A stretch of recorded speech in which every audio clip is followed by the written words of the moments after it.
फिर ऐसे ही एक दिन, ये ले सिमर बेटा, ये वाला सूटकेस लेकर जा अपने साथ। बस ट्रिप में इसे कहीं गुमा मत देना। ठीक है माँ, थैंक यू सो मच। ये वाला सूटकेस तो बहुत ही कमाल का है। पक्का ये भाभी का ही है ना? दिखने में तो काफी महंगा भी लग रहा है। हाँ बेटा, ये उसी का है। अरे वाह, फिर तो मैं इसे ही लेकर जाऊंगी। मेरी सारी सहेलियां इतना महंगा सूटकेस देखकर एकदम हैरान रह जाएगी। देखना आप, इसे देखकर तो सबको बहुत जलन होगी। उतने में वहां पर दीपिका आ जाती है। माँ जी, आपने मेरे मना करने के बावजूद भी फिर से मेरे सामान को हाथ लगाया। और तो और आप इसे सिमर को भी दे रही हो। मैंने आपसे कहा था ना कि मुझसे पूछे बिना मेरा कोई भी सामान आप नहीं छुओगी। अरे पर बहू, मैं थोड़ी ना तेरा सामान किसी पड़ोसी को दे रही हूँ। अपनी बेटी यानी तेरी ननन को ही तो दे रही हूँ ना। अब अपने ही अपनों के काम नहीं आएंगे तो पराए आएंगे क्या? और पुरानी सूटकेस पूरी खराब हो चुकी है, जिस कारण मुझे तेरी सूटकेस लेनी पड़ी। और अगर आपको बुरा लगा तो आई एम रियली सॉरी भाभी। अरे लेना है तो ले लो, पर पूछ कर तो लेना चाहिए ना। ऐसे बिना पूछे क्यों लेना? फिर उसके बाद तुम्हें सामान देना है या नहीं, वो मैं देख लूंगी। अगली बार से ऐसा नहीं होगा भाभी। और माँ, आपको भाभी से पूछकर ही देना चाहिए था मुझे सामान। अभी तो मैं इसे लेकर जाती हूँ। अगली बार से माँ ध्यान रखेगी। हाँ हाँ बिल्कुल। अगर तुझे इतनी दिक्कत होती है तो अगली बार से हम तुझे सारा सामान पूछ कर ही लेंगे। दिक्कत? भाभी को भला कैसी दिक्कत होगी माँ? इनका दिल तो बहुत बड़ा है। इनका तो बस यही कहना है कि हमें इनसे पूछे बिना सामान नहीं लेना चाहिए। पूछ कर लेंगे तो ये हमें सामान दे देगी, है ना भाभी? नहीं, ऐसा कुछ भी नहीं होगा मेरी प्यारी भोली भाली सी ननन। मैंने पिछली बार जोखिम उठाया था, जो मैंने तुम्हें अपना सबसे महंगा और प्यारा लहंगा दे दिया। और जाने अनजाने में ही सही, पर तुमने उसे खराब करके लाया था। और इस बार मैं ऐसा बिल्कुल नहीं चाहती कि तुम ये महंगे वाले ब्रांडेड सूटकेस खराब करके आओ। इसीलिए तुम इसे लेकर नहीं जाओगी। क्या? इतना कहकर दीपिका वो सूटकेस लेकर चली जाती है। और सिमर और विमला तो उसका ये रूप देखती ही रह जाती है। और फिर मैंने वो सूटकेस छीना और चली आई अपने रूम में। बहुत खूब दीपिका, अब तू ही देख, तेरे मना करने के बाद भी उन्होंने वो ले लिया। फिर तो उन्हें समझना चाहिए ना, लेकिन वो तब भी नहीं समझे।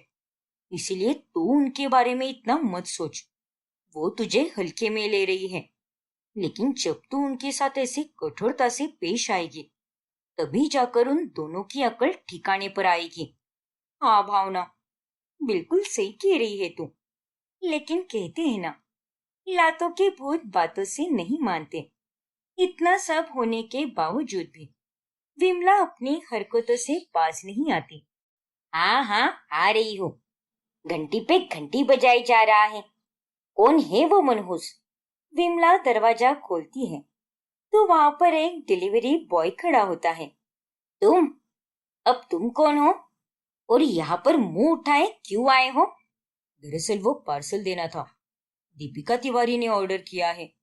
मैं शहर की सबसे बड़ी जानी मानी चॉकलेट शॉप से आया हूँ। अच्छा, ऐसी बात है क्या? वैसे ये चॉकलेट्स कितने के हैं? वैसे पूरा अमाउंट तो नहीं पता मैम, लेकिन हाँ, इतना पता है कि ये चॉकलेट्स काफी महंगे हैं। ये लीजिए ma'am, and thank you so much. पैसे तो दीपिका मैम ने पहले से ही भर दिए थे। ठीक है बेटा, कॉमवेल। अरे माँ, वो कॉमवेल नहीं, वेलकम होता है। क्या अब भी? अरे हाँ हाँ वही, मामा मासी का ही तो फर्क है बस, और कुछ नहीं। वैसे इस डब्बे में तो चॉकलेट लग रही है, और ये शॉप तो काफी फेमस है, जहाँ पर तरह तरह के फ्लेवर वाले चॉकलेट्स मिलते हैं। मुझे भी इसे टेस्ट करना है माँ। हाँ तो कर लेना, इसने रोका है तुझे? पर माँ, आपको तो पता ही है ना, भाभी कितना भड़क जाती है फिर। अरे वो तो तब भड़केगी ना जब हम उसे कुछ बताएंगे कि घर में कोई डिलीवरी लेकर आया था, इसलिए हम उसे कुछ भी नहीं बताएंगे। उसे तो यही लगेगा कि डिलीवरी यहाँ पर हुई ही नहीं है और मैं डिलीवरी बॉय को झूठा साबित कर दूंगी। फिर वो दोनों आपस में लड़ते बैठे। हमें उससे क्या। ठीक है माँ, ऐसा ही करना आप। तू बिंदास खाने का काम कर, बाकी सब तो मैं देख लूंगी। वैसे भी वो इस वक्त घोड़े बेचकर सो रही है। इस तरह से विमला सिमर को वो चॉकलेट्स खिला देती है और ये सब दीपिका चुपके से देख लेती है। मन तो कर रहा है कि अभी जाऊं और तमाशा करूं, लेकिन खाने पीने के मामले में लड़ना झगड़ना अच्छी बात नहीं है। ऐसे ही कुछ दिन बीत जाते हैं और सिमर की शादी संदीप नाम के एक लड़के से तय होती है, जिसके बाद अब दीपिका बहुत खुश होती है। क्या बात है, तेरी ननद की तो शादी होने जा रही है। हाँ भावना, मैं तो बहुत खुश हूँ। एक बार अगर ये नालायक लड़की इस घर से चली जाएगी तो फिर माँ जी मेरा सामान लेकर किसको दे देगी। पहले पहले तो ये दोनों मुझे बहुत अच्छे लगे, इसलिए मैं उन्हें कुछ ना कुछ देती ही रही। लेकिन धीरे धीरे समय गुजरने के साथ मुझे सब समझ आ गया कि ये दोनों तो एक नंबर के लालची लोग हैं और ये तो बस मेरी अच्छाई का फायदा उठा रही है। बिल्कुल सही कह रही है तुम। और अच्छाई है जो अब तेरी ननद शादी करके जा रही है।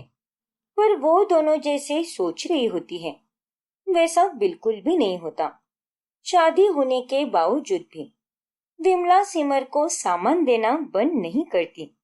ऐसे ही एक दिन जब सिमर अपने मायके आती है तभी, अरे सिमर, ये साड़ी तुमने कैसे पहनी? ये तो मैंने माँ जी को दी थी ना। हाँ भाभी, ये साड़ी मुझे माँ ने ही दी है। शायद ये साड़ी उन्हें पसंद ना आई हो, इसीलिए उन्होंने ये मुझे दे दी। पर ये साड़ी तो बहुत ही खूबसूरत है, बिल्कुल आप ही की तरह। ठीक है सिमर, कोई बात नहीं। मैं अभी तुम्हारे लिए चाय और नाश्ता लेकर आती हूँ। इस पुरिया के लिए मैंने कितनी सुंदर साड़ी लाई थी और उसने क्या किया, ये साड़ी उसने अपनी बेटी को दे दी। वाह, इसने तो उस दिन भी वही किया था। मैंने वो सारा सामान माँ जी को दिया था और उन्होंने उसे सिमर के ससुराल भेज दिया। दुनिया चाहे इधर की उधर क्यों ना हो जाए, पर मेरी सास अपनी हरकतों से कभी पास नहीं आएगी। फिर एक सुबह, ये लो संजय, एक और भटूरा लो, पेट भरकर खाओ, ज्यादा ना नुकुर मत करो। अरे बस बस, सुबह सुबह इतना भारी भरकम नाश्ता करूंगा तो दिन भी उसी की तरह भारी भरकम जाएगा। अरे संजय बेटा, मुझे थोड़े पैसे चाहिए थे। वो मोहल्ले में सारी बुजुर्ग औरतें मिलकर एक दिन की ट्रिप के लिए जा रही हैं। अच्छा ठीक है माँ, वैसे कितने चाहिए पैसे? यही कुछ 2-3 हज़ार तक। पर माँ जी, मैंने तो इस ट्रिप के बारे में कुछ भी नहीं सुना है, वरना अभी तक तो मोहल्ले में ये बात कब की फैल जाती। फिर आप ऐसी कौन सी ट्रिप की बात कर रही हो जो मुझे नहीं पता? हम तो जा रहे हैं बहू, अब हर बात सबको पता हो ये जरूरी थोड़ी ना है। ठीक है माँ जी, समझ गई मैं। संजय विमला को पैसे दे देता है और वो पूरा एक दिन कहीं बाहर चली जाती है और वो पैसे वो सिमर को देती है। फिर शाम में लौटने पर, आप कहाँ गई थी माँ जी और कैसी रही आपकी ट्रिप? अच्छी रही बहू। वो मैं वो वहां गई थी, वो है ना, वो और वो, बस यही करती रहो आप। और माँ जी, आखिर आप उल्लू किसे बना रही हो? मुझे सब पता है कि आप किसी अपनी सहेली के घर पर गई थी और आपने वो पैसे अपनी बेटी को दे दिए। मेरी सहेली भावना ने आपको देखा। अरे क्यों करती हो आप ये सब? अब तो सिमर की शादी भी हो चुकी है, लेकिन उसके बावजूद भी आप ये सब कर रही हो। वापस आप उसे पैसे भी दे रही हो। अरे उसका पति उसे पैसे नहीं दे सकता क्या? देखिए माँ जी, अब आपकी ये हरकतें आपको बंद करनी होगी। बस कर बहू, ज्यादा बकवास मत कर। और खबरदार, जो तूने संजय को ये सब बताया तो इतना बोलकर विमला अपने कमरे में चली जाती है। क्या बात है दीपिका, हमें तो फ्री में लॉटरी की टिकट्स मिली है, वो भी शिमला की। 4 दिन हम मस्त घूम कर आएंगे। हाँ संजय, बहुत मजा आएगा। क्या बात है बच्चों, शिमला की टिकट्स? लेकिन तुम दोनों की शादी को तो काफी समय बीत चुका है, और सिमर और सुदीप की शादी तो हाल ही में हुई है ना। तो ये फ्री के टिकट्स तुम उन्हें ही दे दो, ताकि वो अपना हनीमून मना कर आ सके। नहीं माँ जी, ये हमें मिला है, तो इन टिकट्स पर हम दोनों ही जाएंगे, और कोई नहीं जाएगा। ये तो कैसी बातें कर रही है बहू, अपनी ननद की खुशी के लिए तो इतना भी नहीं कर सकती क्या? आज तक मैं सबके लिए बहुत कुछ करके बैठी हूँ, लेकिन अब मेरा हर चीज से मन भर गया है। इसीलिए कह रही हूँ कि मुझे ये टिकट सिमर को नहीं देनी है। सुदीप उसे अपने पैसों से लेकर जाएगा हनीमून पर, तो अब उसे उसके हवाले छोड़ दो। अरे रहने दो ना दीपिका, जाने दो उन दोनों को। नहीं संजय, मुझे भी शिमला जाना है। विमला की ना मानने पर वो दीपिका की टिकट्स चुरा लेती है, और वो उसे सिमर को दे देती है, जिसके बाद दीपिका और भी ज्यादा गुस्सा हो जाती है। बस अब बहुत हुआ, ये बुढ़िया नहीं सुधरने वाली। अब तो मुझे इसे और इसकी बेटी को सबक सिखाना ही होगा। होटल्स को ही चेंज कर देती हूँ, ताकि इनका शिमला का एक्सपीरियंस एकदम बेकार हो जाए। सिमर और सुदेव हनीमून के लिए जाते तो हैं, लेकिन वहाँ पर बहुत गंदगी होती है, और ना ही वहाँ की सर्विस अच्छी होती है। हे भगवान, ये फ्री में हनीमून मनाना तो बहुत भारी पड़ गया हमें। इसे देखकर तो ऐसा लग रहा है जैसे कि हम किसी खंडर में आ गए हैं। इतना घटिया होटल है ये। फिर घर आने के बाद जब सीमा ये बात अपनी माँ को बताती है, तभी क्या बोल रही है तू? और नहीं तो क्या माँ, आपको पहले देख परखना चाहिए था, फिर उसके बाद हमें बताना चाहिए था ना। अच्छा हुआ जो सिमर की ये ट्रिप इतनी यादगार रही। चोरी चकारी करने का इन्हें बहुत शौक है ना, तो अब भुगतो। फिर एक दिन, वाह भाभी, ये वाला परफ्यूम तो बहुत ही मस्त लग रहा है, मुझे भी चाहिए ये। इसे मैं लेकर जाऊं क्या? अरे नहीं सिमर, ये तो लगभग खत्म ही होने आया है। एक काम करती हूँ, मैं तुम्हें नया वाला दे देती हूँ। ठीक है भाभी, जल्दी से दे दो। फिर जब सिमर दीपिका का दिया हुआ वो नया वाला परफ्यूम लगाती है, तब उसकी बहुत ही पूरी खुशबू आती है। ये क्या है? ये भी कोई परफ्यूम है क्या? बाप रे! फिर ऐसे ही एक रोज आ गई अपने मायके रहकर। बता तो जरा कि तू वहां से क्या क्या लेकर आई है। ये देखिए माँ जी, मैं आपके लिए ये साड़ी लाई हूँ। अरे ये कैसी साड़ी है, इतनी सादी सी है। और सिमर के लिए क्या लाई है तू? कुछ भी नहीं माँ जी, क्योंकि आप यही सामान सिमर को भेजोगी ना। जो आपका है वो उसका ही तो है, इसीलिए आप अब उसे यही साड़ी भेज दीजिए। क्या?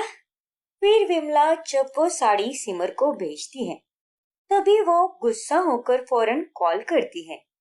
आप लोगों ने ये सब क्या लगा के रखा है माँ? अरे आप जो भी कोई सामान देती हो, उसमें कोई ना कोई खराबी होती ही है। और ये साड़ी तो कितनी सिंपल है। भाभी ने मेरे लिए कुछ लाया नहीं क्या? उस दिन भी फ्री की टिकट्स की लालच में हम चले तो गए थे, पर हमारा वहां का अनुभव बहुत गंदा रहा। फिर उसके बाद वो परफ्यूम, भाभी की दी गई मुझे कोई भी चीज अब नहीं चाहिए माँ। मुझे अब उनसे डर लगने लगा है, कहीं कोई किसी सामान में खराबी ना निकले। फिर एक रोज जब सिमर अपने मायके आती है, तभी, ये लीजिए माँ जी, ये मेरे नाइट सूट है, तो आप इसे सिमर को अपने हाथों से दे दीजिए। अगर वो इन्हें पहनकर सोएगी तो उसे बहुत अच्छी नींद आएगी। अरे नहीं भाभी, अब मुझे ये नाइट सूट नहीं चाहिए। और ये नाइट सूट से क्या, अब मुझे आपसे कोई भी चीज नहीं चाहिए।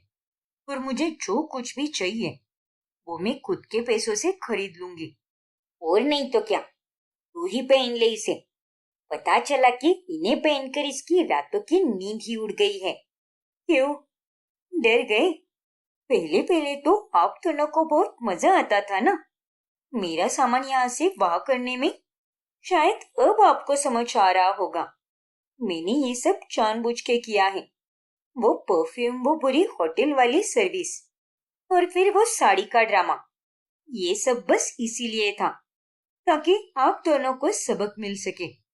आप दोनों ने हमेशा से मेरी अच्छाई का फायदा उठाया है, लेकिन अब और नहीं। आज तक मैं बहुत अच्छी बन चुकी। खुशी खुशी देने में मुझे कोई हर्ज नहीं, मगर छीन कर चुरा कर लेना, ये बात बहुत गलत है। और अब ये सबक आप दोनों को जिंदगी भर याद रहेगा। और वापस अगर अगली बार से ऐसा कुछ भी करने की कोशिश भी की, तो उसका अंजाम इससे भी बुरा हो सकता है। इसलिए खबरदार, मेरी चीजों को हाथ लगाने से पहले 100 बार सोचना। विमला और सिमर अंत में दीपिका से माफी मांगते हैं, और वो दोनों अपने स्वभाव में बदलाव लाते हैं। और अब वो दोनों दीपिका की चीजों को हाथ लगाना बंद कर देती है, जिस कारण दीपिका भी अब खुश रहने लगती है। कोमल अपने पति अंकित, सास पुष्पा और ससुर मनोज के साथ रहती है। मनोज काफी रंगीन मिजाज का होता है। ऐसे ही एक रोज जब सास की सहेली सुगंधा घर आती है, तभी, क्या बात है सुगंधा जी, आप आज यहाँ पर? वही मैं सोचूं, इतनी अच्छी खुशबू कहाँ से आ रही है? मेरा घर आज बगीचा कैसे बन गया? फिर देखा कि उसमें आप जैसा एक फूल खिलाया है। क्या भी भाई साहब, बड़े ही मजाकिया हो। और ये सच कह रहा हो, मैं कभी भी मजाक नहीं करता। जो दिल में होता है वही जुबान पे भी होता है। आपको यहाँ पर देखकर मेरा दिल तो गार्डन गार्डन हो गया सुगंधा जी। और सच कहूं तो अभी जाकर सही मायने में मेरी गुड मॉर्निंग हुई है। आप तो बाहर जाने वाले थे ना, तो जाइए ना।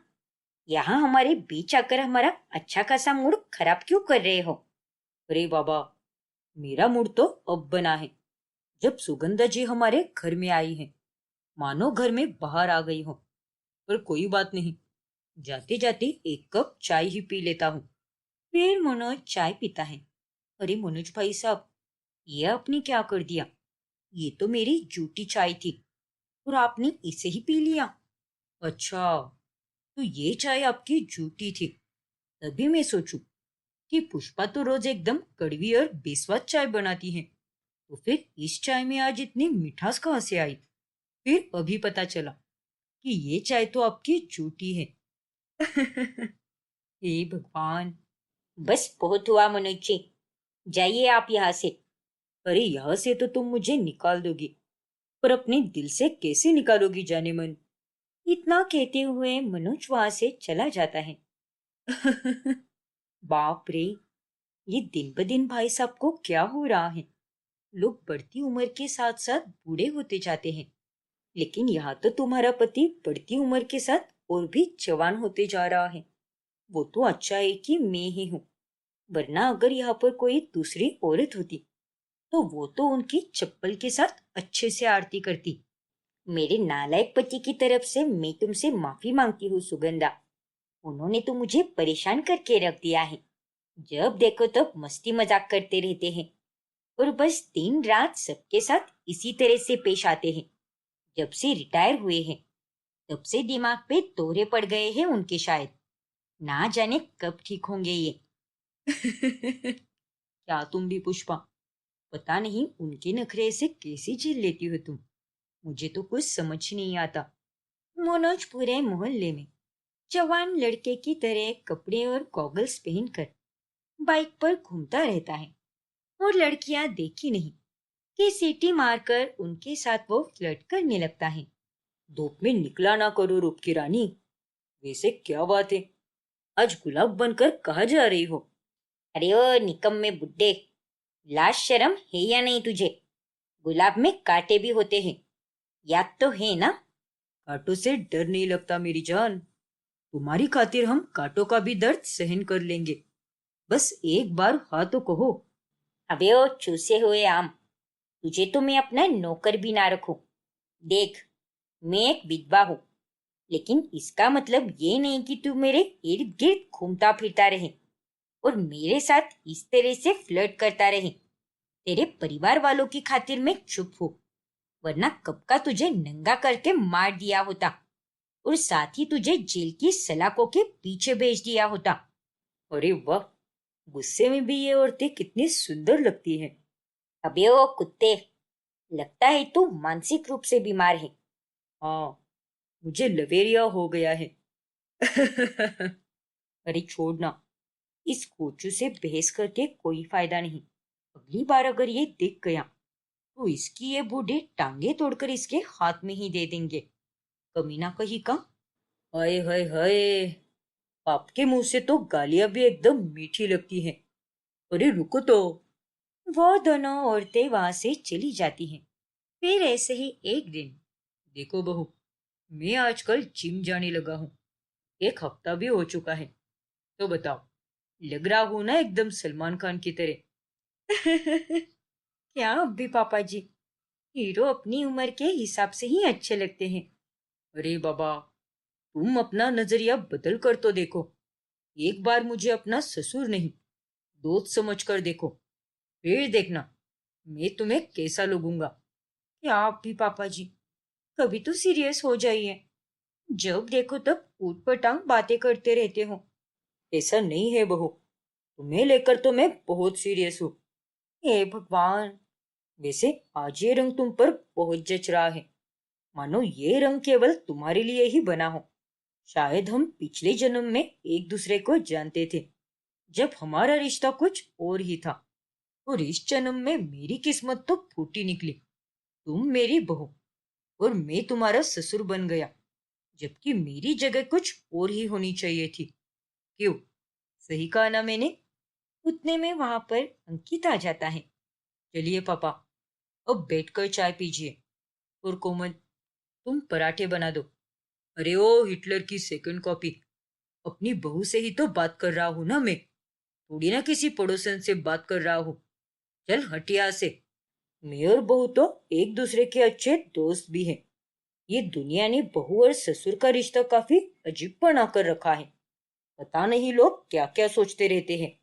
बस पापा, माना कि मैं कुछ भी नहीं कहता, लेकिन इसका मतलब ये नहीं कि आप अपनी फालतू की हरकतें चालू रखो। कोमल बहू है आपकी, मेरी बीवी है वो। अरे थोड़ा तो लिहाज रखिए। लिहाज?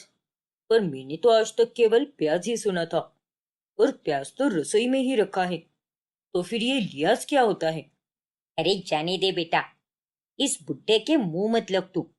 लगता है सुबह सुबह पीकर आए हैं ये। तू ऑफिस जा, मैं यहाँ पर सब संभालती हूँ। इस तरह से पुष्पा उससे अंकित को शांत कराती है। फिर उसके बाद वो नाश्ता करके ऑफिस चला जाता है। फिर बाद में, अरे माँ जी, आपको पापा जी की ये हरकतें देखकर बुरा नहीं लगता क्या?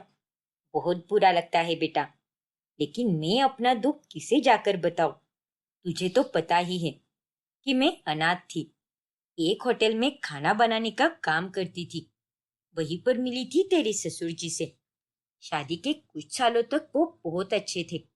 उन्होंने मुझे बहुत प्यार दिया, लेकिन अब वो ज्यादा पैसे कमाने लगे हैं और बहुत अमीर भी बन गए हैं। फिर उसके बाद तो वो सारा पैसा औरतों पर उड़ाने लगे। उनके तो कई सारे अफेयर्स भी रह चुके हैं, लेकिन उन्होंने मुझे कभी नहीं छोड़ा। बाप रे, पापा जी तो बहुत ही बड़े खिलाड़ी निकले। और ये सब सुनकर मुझे तो उन पर और भी ज्यादा गुस्सा आ रहा है।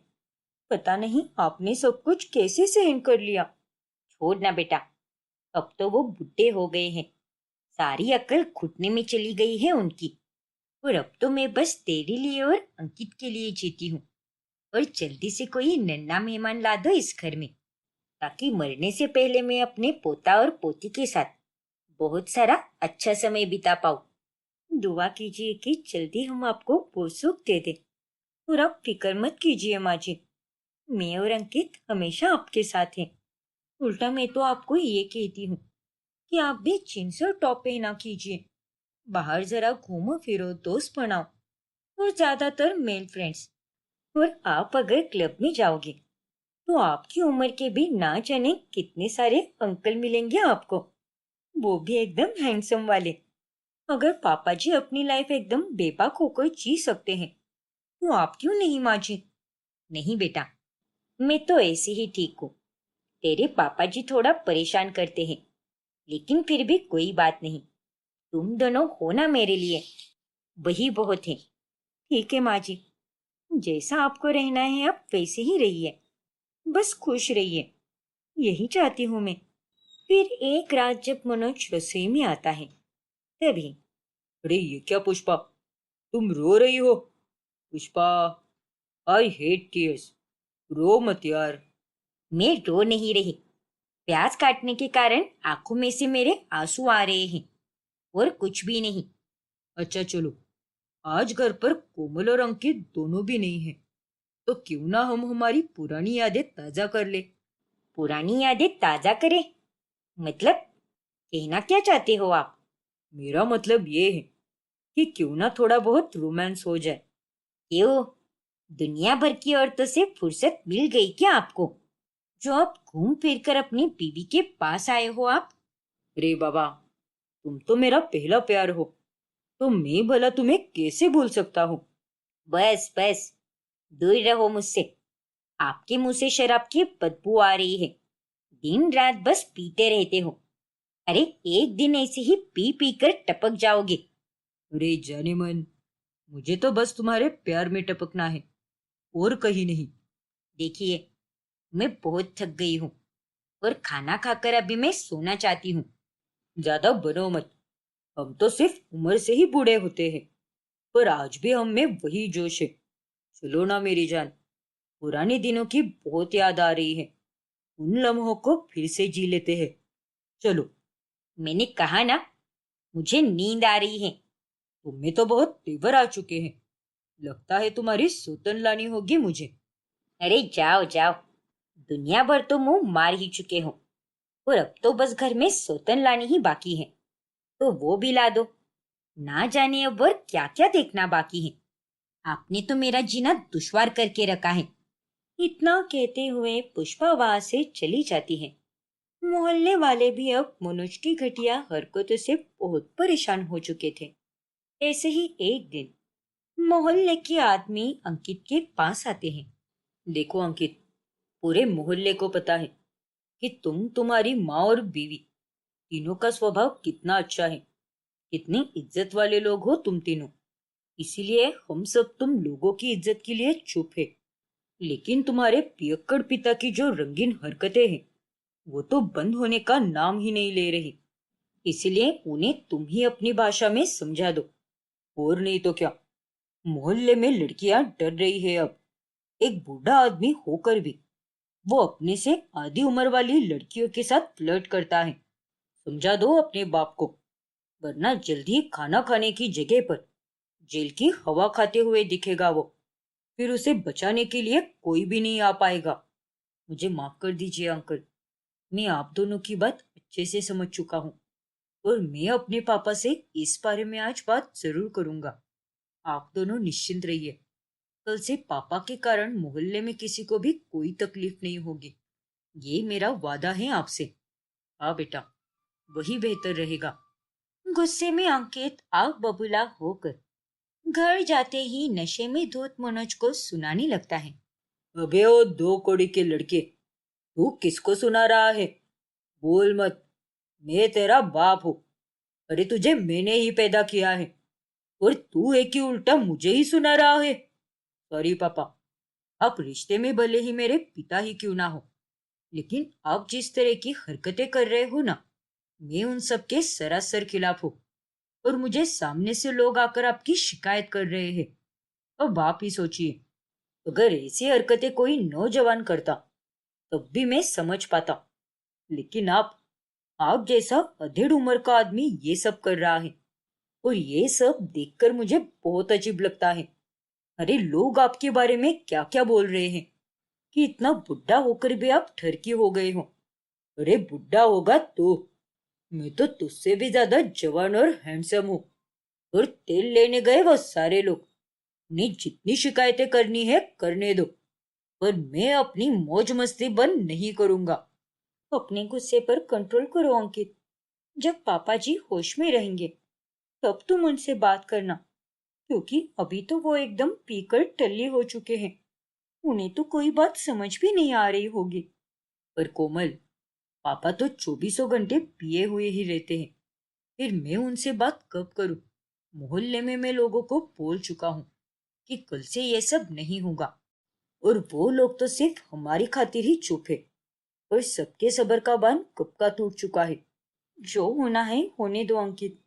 जब पापा जी खुद लोगों की मार खाएंगे और जेल जाकर चक्की पीसेंगे, तभी उनकी सारी अकल ठिकाने पर आएगी। फिर उसके बाद करीबन 1 महीने के लिए मनोज गांव चला जाता है और तभी सब सुकून से रहने लगते हैं। लेकिन जब वो वहां से लौटकर आता है, तभी उसके साथ उसकी दूसरी बीवी भी होती है। ये सब क्या है पापा जी? ये लड़की कौन है? और ये लड़की तो मेरी ही उम्र की लग रही है। हाँ बेटा, ये तुम्हारी दूसरी सास है। क्या? पापा, ये सब क्या चल रहा है? अरे ये तो तेरे लिए सरप्राइज है बेटा। क्यों पुष्पा, अपनी नई सौतन का स्वागत नहीं करोगी क्या? क्या? नहीं, ऐसा नहीं हो सकता। अरे जो होना था वो तो अब हो चुका है जाने मन। कहा था ना मैंने तुमसे कि मैं तुम्हारे लिए सौतन लाऊंगा। अब देखो, सच में ला दी मैंने सौतन। ये देखकर सभी घर वाले चौंक जाते हैं। ये सब क्या चल रहा है मनोज जी? ये तो बहू की उम्र की है और आपने इससे शादी कर ली।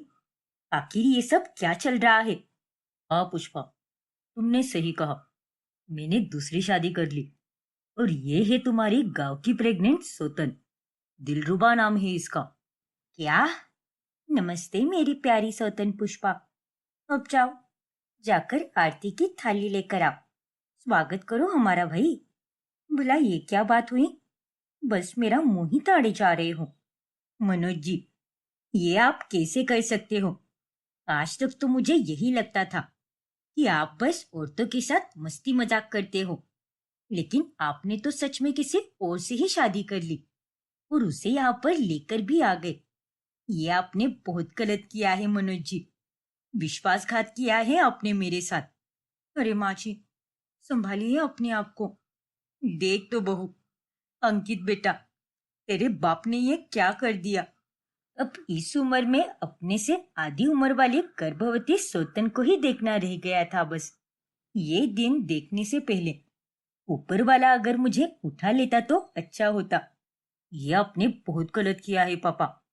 अरे मुझे तो आपको पापा कहने में भी घिन आ रही है। हाँ पापा जी, आप बाकी औरतों के साथ मस्ती मजाक कर रहे थे, वहां तक तो भी सब सह रहे थे हम। लेकिन आपने तो सीधे दूसरी शादी ही कर ली। क्यों पापा जी? आखिर आपने ऐसा क्यों किया? क्योंकि दिलरुबा मेरे बच्चे की माँ बनने वाली है, इसीलिए। और इसके आगे पीछे कोई भी नहीं है, तो मैं इसे गांव में अकेला कैसे छोड़ सकता था? और देखो, अब ज्यादा रोना धोना मत करो। मैं कहीं नहीं गया। माना कि साथ में सौतन लेकर आया हूँ, लेकिन लौटकर तो तुम्हारे पास ही आया हूं ना मैं। तुम और दिलरुबा दोनों सौतन साथ मिलकर खुशी से रहो। देखो, अब तुम्हें ही इसकी देखभाल करनी है। और पुष्पा, आई हेट टीयर्स। आप तो चुप ही रहिए। जिंदगी बर्बाद करके रख दी है आपने मेरी। ना जाने ऐसी कौन सी मनोज घड़ी थी वो, जब मैंने आपके जैसे नालायक आदमी के साथ शादी कर ली। रोते रोते पुष्पा अपने कमरे में चली जाती है। ओफो मनोज, दिलरुबा का दिल दुख रहा है, क्योंकि यहाँ तो मेरा कोई स्वैग से स्वागत कर ही नहीं रहा। बहू रानी, मेरा मतलब कोमल, माना कि हमारी उम्र लगभग एक बराबर ही है, पर फिर भी रिश्ते में मैं तुम्हारी अब सौतेली सास हूँ, तो अपनी सौतेली सास की आरती नहीं उतारोगी क्या? बिल्कुल भी नहीं। मेरी सिर्फ एक ही सास है और वही हमेशा रहेगी। उनकी जगह कोई भी नहीं ले सकता। और तुम मेरी सौतेली सास बनने के लायक भी नहीं हो दिलरुबा। आज से आप मेरे लिए मर चुके हैं पापा। मजबूरी के चलते हमें एक ही घर में रहना होगा, लेकिन कोशिश तो यही रहेगी कि जल्द से जल्द मैं आपसे दूर हो जाऊं। माँ का दिल दुखाकर आप हमेशा हमेशा के लिए मेरी नजरों से गिर चुके हो और अब मैं आपको फिर कभी भी माफ नहीं कर पाऊंगा। इतना कहकर कोमल और अंकित भी अपने कमरे में चले जाते हैं। अरे जाओ जाओ, तुम लोगों को मेरा साथ ना देने के कारण मेरा कुछ भी नहीं बिगड़ने वाला। अरे मेरे दिल की धड़कन दिलरुबा के लिए मैं खास नौकरानी रखूंगा। और मेरी जान, पैसों की कोई कमी नहीं है मेरे पास। एक चुटकी बजाकर ही नौकरानी हाजिर हो जाएगी तुम्हारे लिए। हाय मैं मर जावा। शुक्रिया मनोज, सारी बातें यही करोगे या हम दोनों आपके कमरे में भी जाएंगे? कमरा तो अभी सेट नहीं होगा, लेकिन अगले 2 दिनों में मैं ऊपर का एक बड़ा वाला कमरा बनवाने के लिए कह देता हूँ। फिर उसके बाद हम दोनों तो उसी में रहेंगे। तुम्हारे लिए वो कमरा एकदम आलीशान तरीके से सजाने के लिए कहूंगा मैं। ठीक है मेरी जान। दिलरुबा के आने से पुष्पा को बहुत बड़ा धक्का लगता है। वो दिन रात बस रोती ही रहती है। ये सब क्या चल रहा है माँ जी? आप कब से रो रही हो? देखो, इस तरह से तो आपकी तबीयत खराब हो जाएगी। कुछ खा लीजिए माँ जी। आपको दवाई भी लेनी है ना। प्लीज माँ जी, मेरी बात सुनिए। मैंने कभी नहीं सोचा था कोमल कि जिंदगी में मुझे ये दिन भी देखना पड़ेगा। मनोज जी ने मुझे कितना बड़ा धोखा दिया है। अब क्या कर सकते हैं माँ जी? जो हुआ सो हुआ। लेकिन अब आपको आगे बढ़ना होगा माँ जी। वो अपनी जिंदगी में बहुत खुश है, इसलिए आप मत रोइए। आपकी अपनी भी कोई जिंदगी है। और किसने कहा कि आप अकेली हो? मैं बचपन से अकेली ही हूँ कोमल। आप तब अकेली होगी माँ जी, लेकिन अब ऐसा बिल्कुल भी नहीं है। चाहे दुनिया इधर की उधर क्यों ना हो जाए, लेकिन आपके बेटा और बहू आपके साथ हमेशा रहेंगे। हम आपको कभी भी किसी भी चीज की कोई तकलीफ नहीं होने देंगे। इसीलिए आप चिंता मत कीजिए माँ जी। शुक्रिया कोमल। खैर, अब रो रो कर क्या ही मिलेगा मुझे। सही कह रही है तू। इस फरेबी आदमी के लिए मैंने जीवन भर कितना कुछ किया, और अब अंतिम दिनों में इन्होंने मुझे ये धोखा दिया है। खैर, मैं हिम्मत नहीं हारूंगी और बस खुशी रहूंगी। माना कि मेरा दिल बहुत दुखा है, लेकिन अब बस बहुत हुआ। अब से मैं बिल्कुल भी नहीं रहूंगी। कोमल के सांत्वना देने से पुष्पा में थोड़ी हिम्मत आ जाती है और अब घर में कोई भी मनोज और दिलरुबा से बात ही नहीं करता। ऐसे ही एक रोज, अरे ये क्या, इस चिलमिल ने तो आज का खाना बनाया ही नहीं। मनोज, ये कैसी नौकरानी रखी है तुमने? क्या कहा? झिलमिल खाना बनाए बगैर ही चली गई? हाँ मनोज, शायद आज उसे कहीं जाना था। कह भी रही थी वो, लेकिन तब मैं थोड़ी नींद में थी ना। पर अब क्या करें हम? अभी के लिए तो मैं कोमल से ही कुछ मांगता हूँ। मनोज कोमल के पास जाकर खाना मांगे उससे पहले ही पुष्पा वहां आकर उन दोनों को थाली देती है। ये लीजिए आपका खाना, और ये रहा दिलरुबा का खाना। तुम्हारा बहुत बहुत धन्यवाद पुष्पा। मेरे पेट में तो बहुत ही तेज चूहे दौड़ रहे हैं। देखो दिलरुबा, ये सब तो मैं सिर्फ और सिर्फ तुम्हारे पेट में पल रहे बच्चे के लिए कर रही हूँ, क्योंकि तुम्हारे इस गुनाह में इस बच्चे का कोई कसूर नहीं है। इतना कहकर पुष्पा वहां से चली जाती है। ये सब क्या है माँ? आपने उन दोनों को जाकर खाना क्यों दिया? हाँ माँ जी, घर के साथ साथ रसोई का भी बंटवारा हो चुका है। अरे उन्होंने तो हर एक काम के लिए अच्छी खासी नौकरानी रखी है, तो वो नौकरानी नहीं बना सकती क्या खाना? और भूलो मत माँ कि उन दोनों ने आपको कितना दुख दिया है। जानती हूँ बच्चों, लेकिन आज झिलमिल बिना खाना बनाए ही चली गई थी। और आजकल बाहर का खाना भी कितना खराब बनता है, और ये सब मैंने दिलरुबा के पेट में पल रहे बच्चे के खातिर किया है, और कुछ भी नहीं। मैं आपकी बात अच्छे से समझ सकती हूँ माँ जी। इंसानियत के धर्म से बढ़कर और कोई भी धर्म नहीं होता, इसीलिए हम जैसे साफ दिल वाले लोग ये सब कर देते हैं। लेकिन कभी कभी हमें दिल की जगह पर दिमाग से सोचना चाहिए। हर बार आप तो बस सामने वाले के साथ अच्छा ही करती हो, फिर चाहे आपके साथ वो सामने वाला कितना भी गलत क्यों ना कर ले। और ये बात तो गलत है ना माँ जी। वो तो है बेटा, मगर देखो माँ, 100 बात की एक बात, आप उन दोनों से बात नहीं करोगी। अरे उन दोनों के पास तो कई सारे साधन हैं, पैसे की भी कोई कमी नहीं है, और वो आराम से अपने होने वाले बच्चे का ध्यान भी रख सकते हैं। इसीलिए आपको जगत माता बनने की कोई जरूरत नहीं है। आप बस अपनी लाइफ में खुश रहिए। ये रहे 10,000 रुपए। आपको अपनी सहेलियों के साथ बनारस की ट्रिप पर जाना था ना, तो चले जाइए उनके साथ और खूब एंजॉय कीजिए। ठीक है बेटा, पति तो बहुत बुरा मिला, लेकिन जिंदगी ने मुझे बेटा और बहू लाखों में एक दिए हैं, और हमें आप जैसी करोड़ों में एक माँ।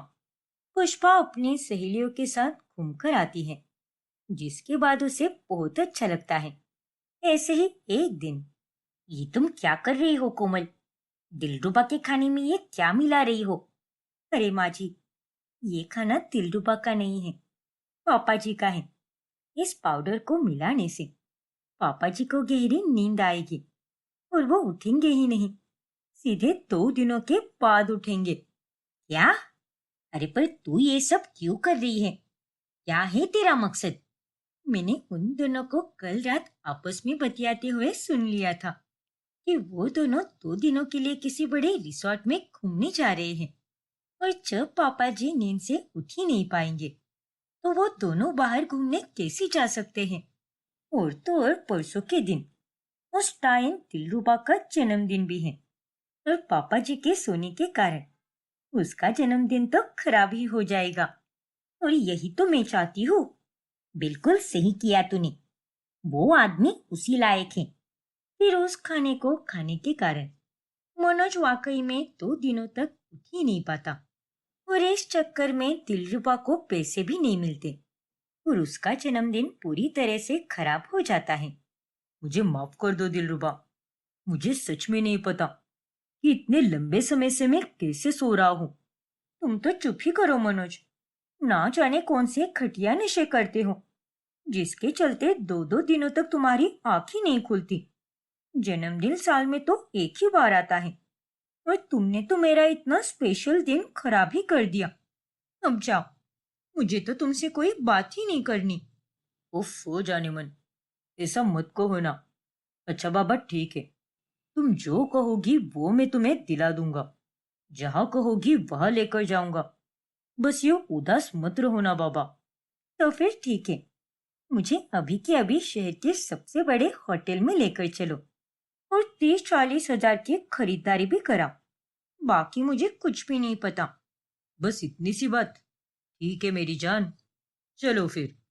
उनकी ये बातें कोमल और पुष्पा सुन लेती हैं। सुना ना आपने माँ जी?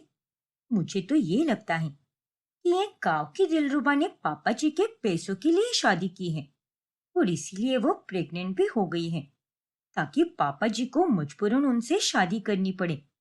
हाँ बेटा, तो बिल्कुल सही कह रही है। लेकिन मनोज के साथ भी ऐसा ही होना चाहिए। औरतों के सामने ये बहुत अमीर बनता है ना, और जब यही औरत उसे पूरी तरह से कंगाल कर देगी, तब आएगा असली मजा। हाँ माँ जी, तभी जाकर पापा जी की अकल ठिकाने पर आएगी। फिर एक दिन जब मनोज की तबीयत खराब हुई होती है, तभी, अरे दिलरुबा, तुम कहाँ जा रही हो? घर पर बैठ बैठ कर मैं पक चुकी हूँ मनोज, इसलिए मुझे बाहर जाने का बहुत मन कर रहा है। अरे यहाँ पर मेरी तबीयत इतनी खराब हो रही है, और तुम कह रही हो कि तुम्हें बाहर घूमने जाना है, तो अब क्या मैं यहाँ दिन रात बैठकर तुम्हारी सेवा करती रहूं क्या? अच्छा ठीक है बाबा, जाओ। काश घर वाले मुझसे बात कर रहे होते, कम से कम कोई तो मुझसे मेरा हालचाल पूछ लेता। नहीं माँ जी, आप अपना कदम आगे नहीं बढ़ाओगे। बोलो मत। पापा जी ने आपके साथ क्या किया है, और इन्हें अपनी गलती का एहसास होने दो। ठीक है बेटा। फिर ऐसे ही एक दिन जब कोमल के द्वारा फैलाए गए तेल पर फिसलकर दिलरुबा नीचे गिर पड़ती है, तभी, कोमल, आज तुम्हारे कारण मेरी दिलरुबा फर्श पर गिर गई है। अरे तुम जानती नहीं क्या? दिलरुबा एक प्रेग्नेंट औरत है, और उसके बावजूद भी तुमने उसके साथ ये सब किया। बस कीजिए मनोज जी, कोमल की इसमें कोई गलती नहीं है। ये दिलरुबा ही बिना देखे चल रही थी। इसका ध्यान सिर्फ अपने फोन में ही होता है। तो अपनी बहू की ज्यादा तरफदारी मत करो। बहुत दिनों से देख रहा हूं मैं, तुम तीनों अपनी अकड़ में ही रह रहे हो। देखो पुष्पा, ये सारे तेवर कहीं और जाकर दिखाना। ये मेरा घर है, इसलिए अपनी औकात में रहो, वरना 1 मिनट में ही तुम तीनों को घर से बाहर निकाल दूंगा। बस कीजिए पापा जी, आप माँ जी के साथ इस तरह से बात नहीं कर सकते। अरे तुम होती कौन हो मुझे ये सब कहने वाली? 2 कौड़ी की लड़की। चल, पहले तू ही इस घर से निकल, और तेरे नल्ले पति को भी बोल देना इस घर में रहने की कोई जरूरत नहीं है। अरे उसे तो मैंने ही पैदा किया है, और वो एक ही मुझे ही ज्ञान सिखाता रहता है। मनोज कोमल को बाहर का रास्ता दिखा ही रहा होता है कि उतने में पुष्पा उसे ही धक्का मारकर बाहर निकाल देती है और लगे हाथ वो दिलरुबा को भी बाहर कर देती है। पुष्पा, तुम्हारी हिम्मत कैसी हुई मुझे ही मेरे घर के बाहर निकालने की? 1 मिनट मनोज जी, ये आपका नहीं, मेरा घर है। क्या? शायद आप भूल गए हो कि आप ही ने कई सालों पहले अपनी सारी जायदाद मेरे नाम पर कर दी थी। ये घर तुम्हारा गांव का बंगला और बाकी की कमाई मेरे ही नाम पर है। और अब बस, बहुत हो गया। अरे आपको क्या लगा कि आप मुझे धोखे पे धोखे देते रहोगे और मेरे बच्चों का अपमान करोगे? अब जाओ, हमें घर से बाहर निकाल रही थी ना, अब आपकी ही इस घर में कोई जगह नहीं है, और ना ही इस छिछोरी लड़की की। इतना कहकर पुष्पा मनोज के मुंह पर दरवाजा बंद कर देती है। तुम चिंता मत करो दिलरुबा, मैं सब ठीक कर दूंगा।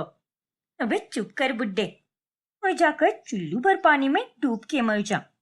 मुझे ऐसे कंगाल आदमी के साथ रहना ही नहीं है, जिसके पास कुछ भी ना हो, और मेरे पेट में तुम्हारा कोई बच्चा नहीं है। ये सब तो बस एक नाटक था, ताकि तुम मुझसे शादी कर सको और मैं यहाँ पर तुम्हारे बीवी बनकर आ सकूं, क्योंकि मुझे तुम्हारे पैसे चाहिए थे। लेकिन अब जब तुम्हारी खुद की ही कटोरा लेकर भीख मांगने की नौबत आ गई है, तो मैं तुम्हारे साथ 1 मिनट भी नहीं रुकना चाहती। क्या? इतना बड़ा धोखा? और इस तरह से अंत में दिलरुबा उसे छोड़कर चली जाती है, जिस कारण मनोज ना घर का रहता है ना घाट का, और वो अपने किए पर बहुत पछताता है।